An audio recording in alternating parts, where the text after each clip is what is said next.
You agree with my assessment that Vladimir Putin is now an evil, genocidal monster? Yeah, but I also, you do? When I look at, I do, sure. Who wouldn't? What's happening is horrible. Isn't it a shame all those people are dead, all because of a rigged election? Because if our election wasn't rigged, you would have had nobody dead. I believe it was a free and fair election and that you lost. You don't really believe that? That's my belief. All right, well then you're a fool. You really do have to hand it to Trump, because while he might be flawed in many different areas, the one place where he always succeeds is essentially taking any issue, any political issue, any world event, and turning it into a situation having to do with the 2020 election. It is incredible. And in this case, of course, it's in the context of a Piers Morgan interview where he is discussing Russia's invasion into Ukraine. The real problem isn't necessarily Russia's invasion, it's that Trump didn't win the 2020 election, according to what he said in the interview. In fact, why don't we watch that with more context and then we'll discuss. When you watch what's happening, I mean, do you agree with my assessment that Vladimir Putin is now an evil, genocidal monster? Yeah, but I also, you do? When I look at, I do, sure. Who wouldn't? What's happening is horrible. Far more people are dead than you think. When I see all the death and all that destruction, and it's such a stupid war. It was a country, and the people were happy. I guess a lot of them were happy because they're certainly fighting for it. But I'll tell you what I really think. I say, isn't it a shame all those people are dead, all because of a rigged election?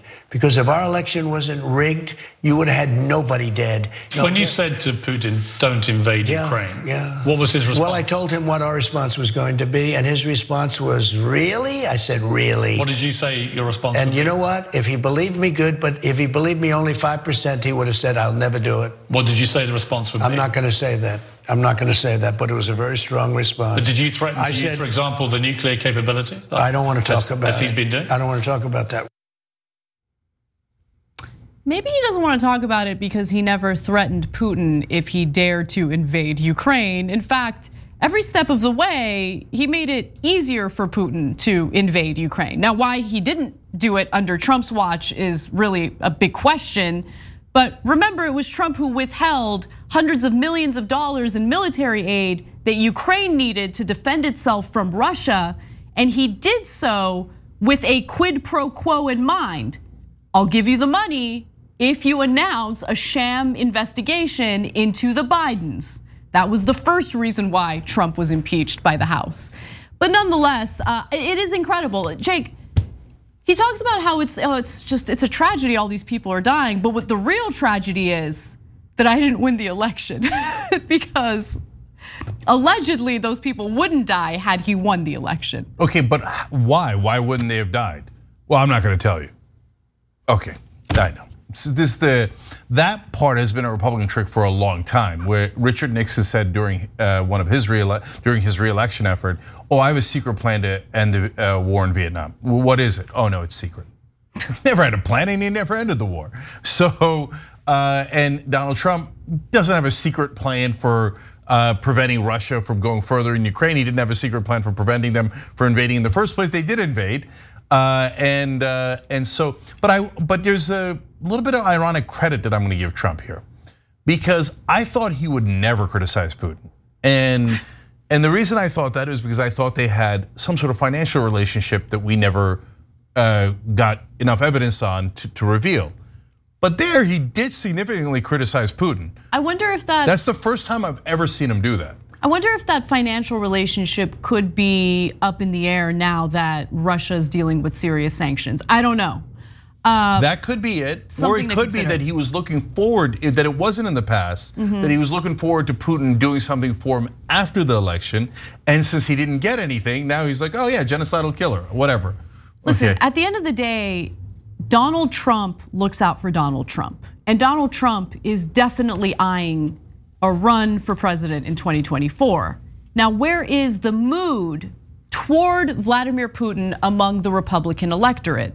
Do they see Putin as, someone that they favor? Do they have complimentary things to say? Certainly there's a small group of Republicans in this country, for some reason they love Vladimir Putin. But overall, polling suggests that Republican voters are not happy with what Putin is doing. They feel terrible for the people of Ukraine. In fact, I think that the country more or less is pretty united on that issue as we speak. So I think, if Trump's looking ahead to the future and his potential run in 2024, he's gonna wanna change his messaging. But I don't want anyone to forget what Trump's messaging was as Vladimir Putin invaded Ukraine, because Trump was complimentary. So just imagine Trump being president when Putin did the invasion. This is what you would hear from the president of the United States in response to Vladimir Putin. And I said, this is genius. Putin declares a big portion of the Ukraine. Putin declares it as independent. Oh, that's wonderful. Yeah, I'm sure he threatened Putin and persuaded him not to invade Ukraine. I'm sure that happened. Yeah. Look, I'm telling you, I'm fascinated by this clip because you've got the usual clownishness of Donald Trump claiming, if he had won, rainbows or unicorns would sprout out of every hill and molehill in Alabama. I'm quoting King for no reason, and only half a sentence. Okay, anyways, but I am surprised. I'm being like, that's what we do. We're honest on the show. I'm surprised that he criticized Putin. I've literally never ever seen it, and he agreed to calling him a genocidal killer there. And so I wonder if that has any kind of blowback, because what I've always thought, and maybe I'm wrong, is that Putin had something on him, not the tape and all that stuff. We were always skeptical of that, right? But I thought they had a financial relationship. Putin could release that information at any time. That's why when they were together, Trump was always like, Vlad, whatever you say, Vladimir. Oh, American government's full of crap. Vladimir Putin is right? So now that he's calling him a genocidal killer at least once, I wonder if Putin does have it and releases it. That would be amazing. But maybe he doesn't have it. Maybe I was wrong. I don't know. I think that there might be legitimacy to the potential financial relationship. Putin having dirt on Trump. No, that's what I mean, the financial relationship. No, yeah, okay. So, but going back to Putin potentially having dirt on Trump, I don't think Trump is worried about dirt coming out about him because he's become a complete master of flipping the narrative and using it to his advantage.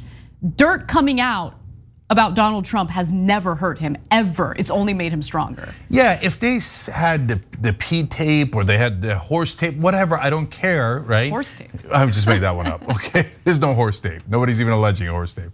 Okay, and one of the reasons I never believed in the alleged tape was because he's a germaphobe. It never made any sense. Anyways, but if he had, unless it's with kids, it wouldn't matter at all. Okay, and if it's with kids, it's 50-50. Does he have them on videotape? And then, even then, Republicans might like, who cares, right? No, you're absolutely right about that. Yeah, I wonder though if you could prove that he actually had a financial relationship with the Russians, and that's why he sold out the country to the Russians. If that would get through the very, very thick skulls of the right wing, or if they'd be like, oh yeah, of course. Art of the deal. Yeah, Part of the deal. Our president is supposed to sell us out to a foreign country. Smart, he's a businessman. He's a businessman. You betray the country so you can make more money. Smart. Treason is good, actually. Yeah, who knows, who knows. But at this point, by the way, again, I want to be clear, that piece, that tape right there is counter to the idea that he had any relationship with Putin. So fair is fair. Thanks for watching The Young Turks, really appreciate it. Another way to show support is through YouTube memberships. You'll get to interact with us more. There's live chat emojis, badges. You've got emojis of me, Anna, John, JR. So those are super fun. But you also get playback of our exclusive member-only shows and specials right after they air. So all of that, all you gotta do is click that join button right underneath the video. Thank you.